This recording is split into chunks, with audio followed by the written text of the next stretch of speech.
Hey, real quick, before we dive into today's episode, if you've been feeling like your brand needs a little love, but you're not quite sure where to start, I have just the tool you need.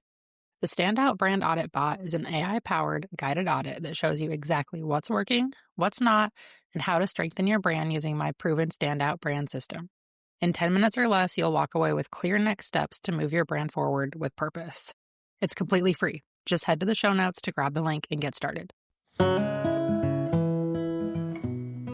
Brand voice is one of those business terms that we all kind of use, but nobody really fully understands what it means.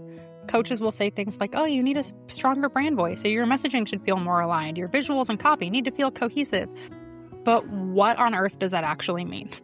I think a lot of people assume that brand voice is just your copywriting or your word choices, but it's actually how your brand feels. So today I want to unpack what your brand voice actually is, how it relates to your visuals, why some brands feel super cohesive and memorable and others don't, and how to start uncovering the brand voice that probably already exists naturally within your business.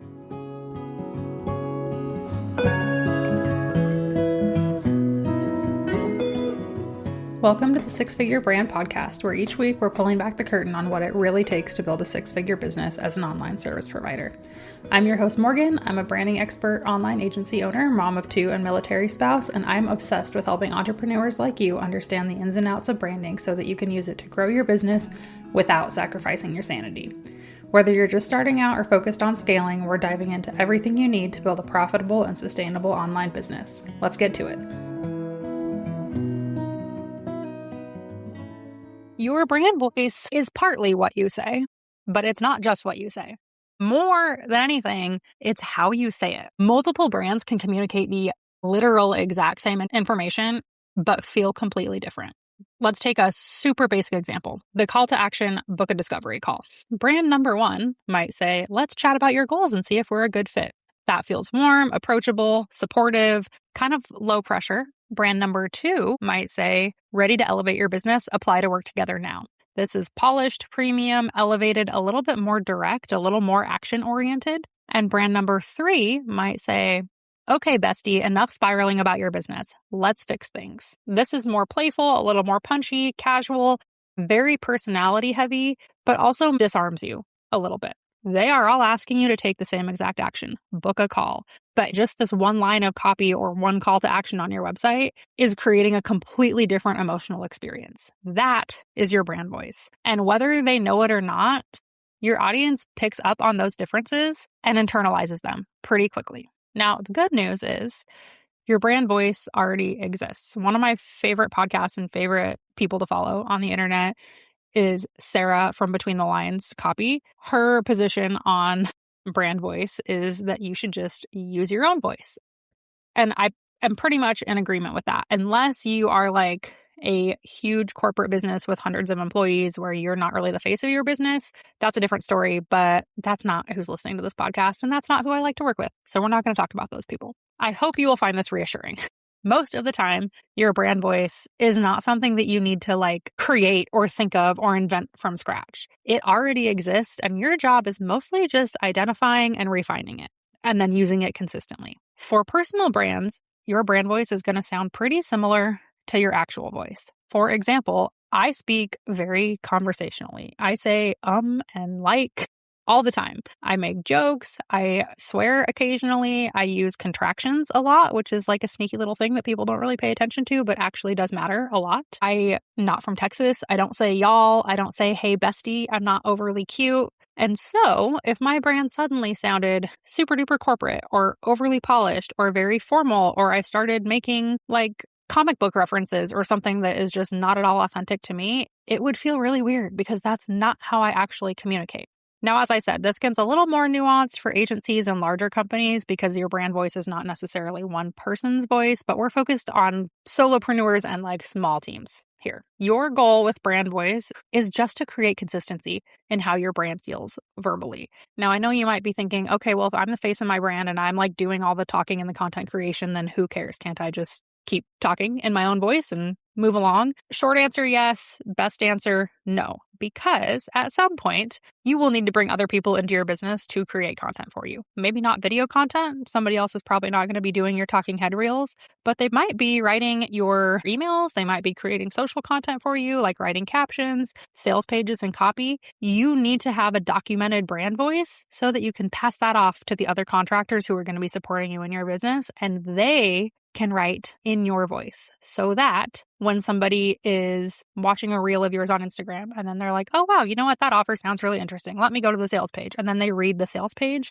There's not a huge disconnect in the way that you're talking and feeling and sounding from one place to another. Now, if you're thinking, but Morgan, you're a brand designer, not a copywriter or a messaging strategist, you were right. But brand voice has more than you probably think to do with visuals, because both are doing a lot of heavy lifting when it comes to communicating your personality. Your voice and your visuals are both telling people who the heck you are. And when they don't match up, people get really confused. For example, imagine that you have a brand with really bright, bold neon colors and palm trees and beach balls and trendy typography and like super punchy visuals, but your captions sound really stiff and really corporate and really formal and emotionally flat. That's going to create some confusion and friction and disconnect. On the opposite end, imagine if you had a brand with like a soft luxury vibe, elegant type, photos of women in like designer clothes, muted neutral color palette, but then your content was very like chaotic and meme heavy and super sarcastic, and you cursed in your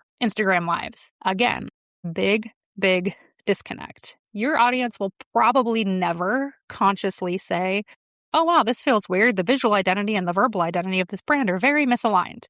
But they will feel the confusion and the inconsistency and the disconnect. Really strong, really memorable brands feel cohesive because every piece is very intentionally crafted to reinforce the same personality. I recently did a brand photo shoot and I commented several times throughout the process of, man, it is so much work to make things look and feel effortless. I covered my iPad case with stickers and wanted it to feel like I had just randomly done that, but I spent like an hour planning out the perfect positioning for each one in order to actually achieve that. For some of the stock shots that we took, I scattered some brand guidelines all over a table and wanted it to look messy, but I had to position those very on purpose in order to look messy. Brand visuals and brand voice are the same. If you really want it to feel, quote, effortlessly you, that actually does take a lot of work and a lot of intention. One of the easiest ways to illustrate everything I'm talking about here is if you think about real humans in your life. So I say, and I mean, caveat with like brand is at the forefront of my mind all the time, but I say, oh, yep, that's on brand for so-and-so constantly in my real life. If one of our friends shows up late to the birthday party, or all of a sudden decides, oh, I'm going to run an ultra marathon next week, or shows up to a Zoom call with a cat sitting on their shoulder, I frequently will be like, honestly, pretty on brand. I like it because humans have very recognizable personalities, patterns, energy, communication styles. Brands work the same way. Think about somebody who you know who is always very put together. They dress very polished. Their nails are always done. Their hair's never out of place. They're like not a messy bun and sweatpants girl. They also probably have a very beautifully curated home. They probably speak pretty eloquently. They might text always in complete sentences. They probably always seem super organized. Now imagine that person all of a sudden started like posting rage bait on Instagram at 2 a.m. You would be concerned. You would probably call your friend and be like, is everything okay? Now, imagine that you have a super goofy, silly, chaotic, energetic friend that's always the life of the party, and they tell you, hey, guess what? I'm going to take a stand-up comedy class. You would say, oh, wow, that feels on brand for you, right? Branding works the same way. Your visuals are kind of like your outfit, your body language, your house, the car that you drive, and your brand voice is how you speak, how you communicate, your personality, the energy you give off. Again, the strongest brands feel cohesive because all of those elements reinforce each other. So, where does your brand voice actually come from? Your brand voice comes from a combination of your personality, your values, your audience, your positioning, your lived experience, the emotional experience that you want your people to have with your brand. You will notice that every single one of those things that I just talked about is like a line item that we address during a standout brand strategy session. This is why your brand strategy matters so much. If you don't understand who the heck you are, who you serve, why you're doing this, what role you play in the lives of your audience, and how you want your brand to feel, It is very, very difficult to create a cohesive brand voice. This is also why your brand voice tends to evolve over time. The farther you make it in business, the more your confidence will grow, the more you will get clear about your positioning, the more your business matures, and your voice usually becomes clearer and stronger too.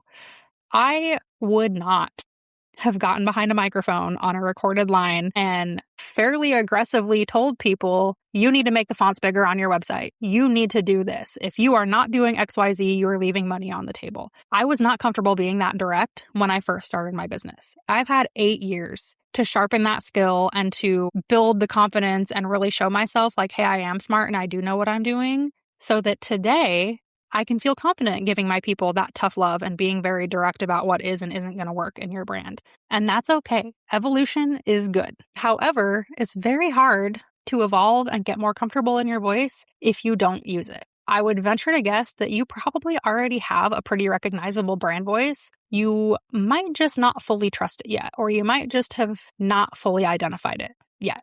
And the same goes for your visuals. You are going to design a brand whenever you first start your business, and you are going to outgrow it at some point, and that is okay. Just like your voice evolves, your visuals should evolve also.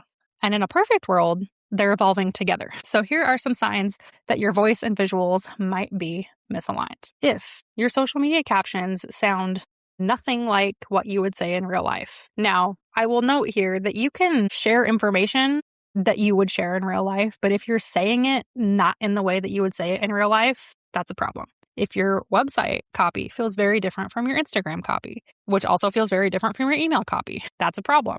If your visuals are attracting one type of client, but your messaging is speaking to another, that's a big problem. If your brand feels really pretty, but it's not memorable. If I land on your website and I'm like, dang, this looks good. And then I read your sales page and your about page and a blog post maybe, and then I walk away from my computer to go pick up my kid from daycare. And then by the time I make it back to my desk in the afternoon, I can't remember what service you provide. That's a big problem. And this is a huge one that I think will resonate with many of you. If creating content feels like really performative to you and not natural, and I will caveat with, and you've been doing it for a little while. If it's your first Instagram reel, it's going to feel pretty clunky. But if you're not new to business and still every time you try to create content, you feel like you're having to put on a show and it doesn't feel like you're just sitting down chatting with a friend, that's a big red flag. When your brand voice and your visuals are aligned, things feel really, really simple. Maybe not easy. There are always parts of businesses that don't feel great. I think I am always going to scrutinize myself whenever I record a talking head reel or whenever I listen back to a podcast episode. It still feels hard, but it feels simple. I very rarely am asking the question, does this sound like me? Because I know my brand voice and I know that it does. Likewise, it's not very often that I'm asking, does this look and feel like my brand? Because I have a very defined set of brand guidelines and I follow those. And that makes the decision-making in my business so much easier because I'm not trying to force a personality that isn't my own. And I think that every business owner hopefully reaches this point in business where they feel comfortable embracing themselves and just being them and not trying to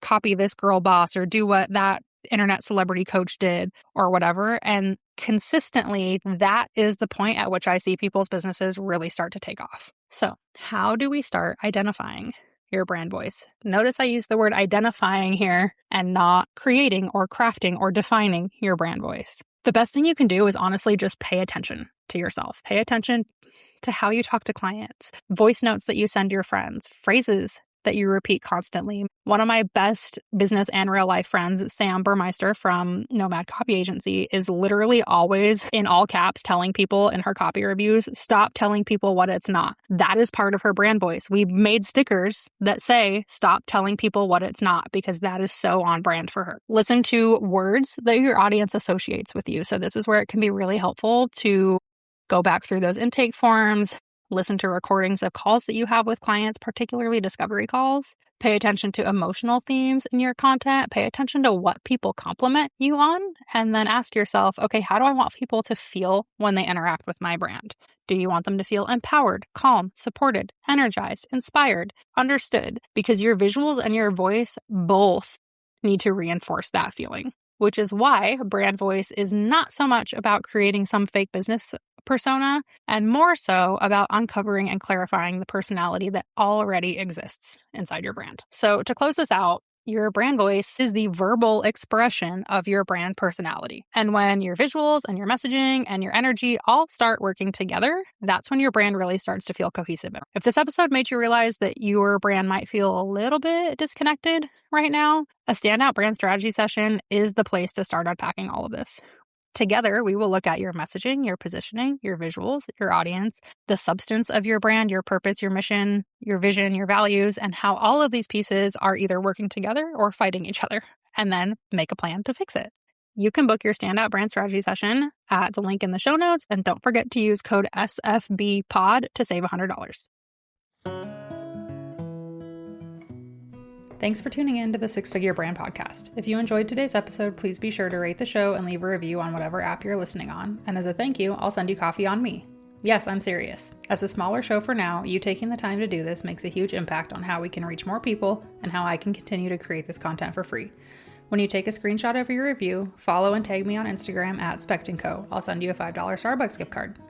As always, don't forget to check out the show notes for any links or resources I mentioned during the episode. Thanks again for listening, and I'll catch you next week.